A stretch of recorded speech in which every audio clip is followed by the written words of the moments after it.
अस्सलाम वालेकुम viewers, doctor गुलजार अली। आज मेरा मौजू ये है कि जितने भी दिल के मरीज़ हैं उनकी जब एंजियोप्लास्टी हो जाती है, स्टेंट लग जाता है उनकी दिल की शरीयानों में, जिसको आम लोग दिल के वाल वाल कहते हैं। वो दिल की शरीयान होती है, दिल को खून देती है। उसमें अगर एक स्टेंट, दो स्टेंट या तीन स्टेंट दिल के डॉक्टर एंजियोग्राफी एंजियोप्लास्टी के माहिर किसी भी पाकिस्तान में या बाहर से कहीं से भी वो उन्होंने एंजियोप्लास्टी करवाई है, उनको स्टेंट लग गया है, तो अब उसको दवाई कितने अरसे तक खानी चाहिए और क्या दवाई बंद हो सकती है, नंबर 2। और अगर दवाई खानी चाहिए तो क्या क्या दवाई ज़रूरी है, और जब वो दवाई दिल की खा रहे होते हैं तो कोई और, पहले मैं 4-5 सवाल कर लूँ फिर इनके मैं तफसीलन जवाब दूँगा। वीडियो आखिर तक देखेंगे। जो भी दिल के मरीज़ हैं या उनके अटेंडेंट्स हैं या जिनके कोई दोस्त यार हैं तो उनको खुद भी देखना चाहिए और उन फॉरवर्ड कर देना चाहिए, ताकि ज़्यादा से ज़्यादा लोग जो है ना इससे फ़ायदा हासिल कर सकें। दूसरा ये कि जो दिल के मरीज़ दवाई खा रहे हैं, कभी उनको ज़ुकाम हो गया, बुखार हो गया, नमूनिया हो गया, तो क्या वो दूसरी दवाई ले सकते हैं? मलेरिया हो गया तो मलेरिया की दवाई खा सकते हैं या नहीं? या कोई भी और उनको कोई इन्फेक्शन हो गया या कुछ हो गया तो क्या वो दवाई ले सकते हैं या वो मना है? ठीक है। तो सबसे पहले तो ये मैं बता दूं कि जिनको एंजियोप्लास्टी हो गई, स्टेंट लग गया, उनको दवाई दिल की ज़िंदगी भर खानी है। ये बात मैं अक्सर अपने मरीज़ों को तो लाजमी बताता हूँ। मैं उनको कहता हूँ जैसे आपके दिल की शरीयान में मैंने स्टेंट डाला है, क्या वो स्टेंट उड़ जाएगा, ख़त्म हो जाएगा, या वो ज़िंदगी भर रहेगा? मैं उनको इस तरह समझाता हूँ कि ज़िंदगी का जो आपका आखिरी दिन होगा, उस दिन तक भी ये स्टेंट आपके दिल के शरीयान में अंदर होगा। तो ये तो तयशुदा है कि आपको दिल की दवाई सारी ज़िंदगी खानी है। अब कौन कौन सी दवाई सारी ज़िंदगी खानी है और कितने अरसे के बाद दवाई कम हो सकती है, ये है कि शुरू में हम जो 4 या 5 या 6 टेबलेट्स दिल के लिहाज से, जिसमें एक खून पतला करती है, एक कोलेस्ट्रॉल चर्बी कम करती है, एक धड़कन कम करती है, एक ब्लड प्रेशर कम करती है, या कभी कभी कुछ मरीज़ों में हम ऐसी गोली देते हैं जिससे थोड़ा पेशाब आए, जिनका दिल कमज़ोर है, तो ये 4-5 टेबलेट्स तो होती हैं।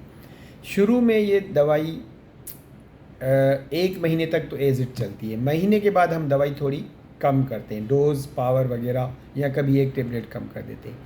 फिर 1 साल तक वो दवाई चलती है। उसके बाद हम देखते हैं कि ऐसा मरीज़ जिनको एक ही स्टेंट लगाए, दिल का फंक्शन भी नॉर्मल है, दिल कमज़ोर भी नहीं है, शुगर भी नहीं है और कोई बीमारी नहीं है, पंपिंग बिल्कुल सही है, एक स्टेंट लगवाए और वो माशाल्लाह सही काम कर रहे, वॉक कर रहे, घूम फिर रहे, तो हम 3 टेबलेट्स पे आ जाते हैं, कम से कम 3 गोलियाँ, जिसमें हम जिसको एस्कार्ड कहते हैं, एक धड़कन की गोली और एक कोलेस्ट्रॉल की।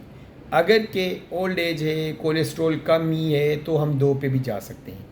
लेकिन जो 2 या 3 टेबलेट्स ये कभी बंद नहीं होगी, ये उनको लाइफ लॉन्ग खानी है। तो ये पहले सवाल का जवाब हो गया कि दिल की दवाई कब तक खानी है, कितनी खानी है, उसका भी जवाब हो गया। अब अगर नमूनिया हो जाता है, ज़ुकाम, नमूनिया या सीने का इन्फेक्शन, तो क्या वो एंटीबायोटिक्स या दवाई ले सकते हैं? तो इसका जवाब है बिल्कुल ले सकते हैं।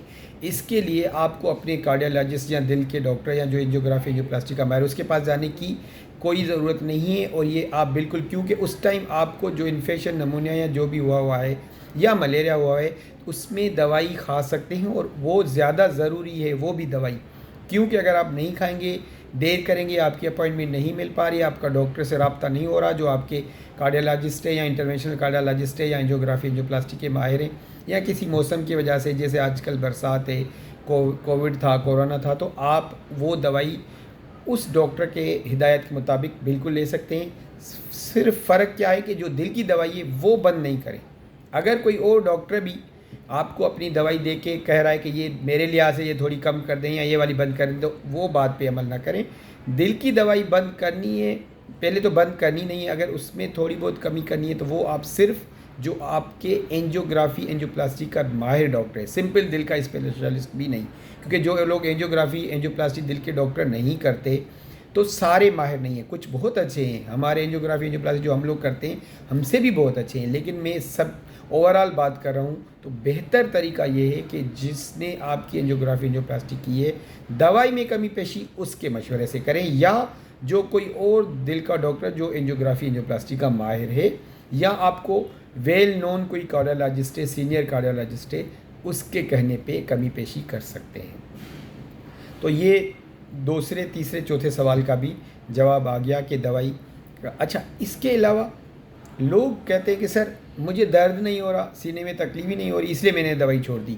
तो ये मैं थोड़ा सा आखिर में बता दूं कि ये जो हम दिल की दवाइयाँ देते हैं आपको, ये कभी भी दर्द के लिए नहीं होती। अगर आपको दर्द हो रहा होता है एंजियोप्लास्टी के बाद किसी छोटी 1-2 शरीरों में बीमारी है, तो हम दर्द से जो अलग गोली देते हैं, मोनिस, एंजीसिर ज़बान के नीचे, वो दर्द की होती है। ये जो बेसिक 3-4 गोलियाँ, इनका दर्द से कोई ताल्लुक़ नहीं, इनके हर गोली का अलग अलग फंक्शन है। थोड़ा सा बस कुछ सेकंड 30 सेकंड में ये बता दूं, ताकि जो भी ये वीडियो देख रहा है, दिल का मरीज़ या उनका अटेंडेंट घर वाला, उनको थोड़ा सा आइडिया हो कि हम ये दवाई क्यों देते हैं और क्यों ज़रूरी है। इसमें एक होती है खून पतला करने वाली गोली। शुरू में हम डिस्प्रिन देते हैं 1 महीना या 15 दिन, फिर उसको स्कार्ड कर देते हैं या जो भी किसी और नालोप्रिन या इस नाम से, तो वो खून पतला करती है थोड़ा बहुत। क्यों कि खून थोड़ा पतला रहेगा तो जो स्टेंट के अंदर, जो आपके दिल की नाली है उसमें स्टेंट लगा है, उसके अंदर से खून की रवानगी आराम से हो। उसमें अगर गाढ़ापन होगा, स्लो होगा तो जमेगा खून की। अल्लाह ताला ने खून में ये रखा है कि जहाँ ब्लड खून रुकेगा वहाँ जम जाएगा।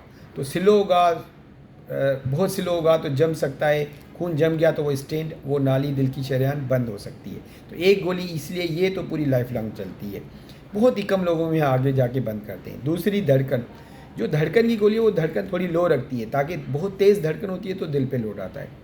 तीसरी होती है ब्लड प्रेशर की गोली, वो अगर ब्लड प्रेशर नॉर्मल है तो हम बंद कर देते हैं। और चौथी होती है कोलेस्ट्रॉल यानी चर्बी। चर्बी का मिकदार दिल के मरीज़ों में हम बहुत कम रखते हैं, नॉर्मल लोगों से भी काफ़ी कम, ताकि ओवरऑल चर्बी खून की शरेयानों में ओवरऑल कम रहे।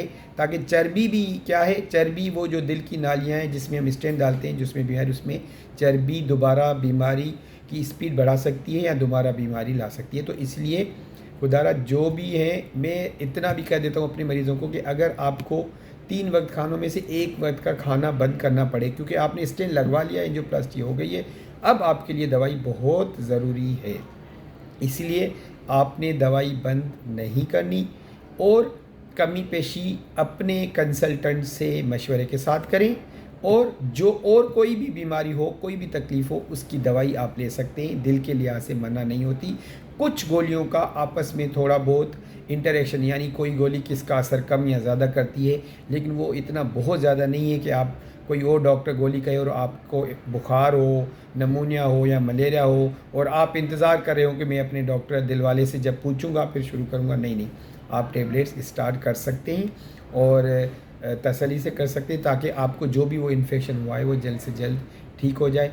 अपनी दुआ में याद रखिएगा। अगर ये वीडियो आपको, जो भी देख रहा है उसको सही लगाए, तो सवाब की खातिर, अच्छी नीयत की खातिर अपने दोस्तों तक या अपने सोशल कॉन्टेक्ट्स तक, फेसबुक पे जहाँ पे भी शेयर करें, ताकि मेरी भी जो इंटेंशन है कि ज़्यादा से ज़्यादा लोग अवेयर हों। हमारे ख़ास करके जो इंटीरियर से लोग आते हैं या जो एजुकेशन जिनकी कम है, लेकिन मोबाइल सबके घर में, ये मैं गारंटी कहूँगा, भले एजुकेशन तालीम हो ना हो, उनके घर में एक ना एक या 2 मोबाइल एंड्रॉयड उनके बच्चों में कहीं के पास होगा, जहाँ पे YouTube, WhatsApp, social media, Facebook तो लाजमी ये यूज़ हो रहे होते हैं। तो आप अगर अपने सोशल मीडिया पे शेयर कर लेंगे तो ज़्यादा से ज़्यादा लोगों तक ये नॉलेज जाएगी। अपनी दुआ में याद रखिएगा। डॉक्टर गुलजार अली। अल्लाह हाफ़िज़।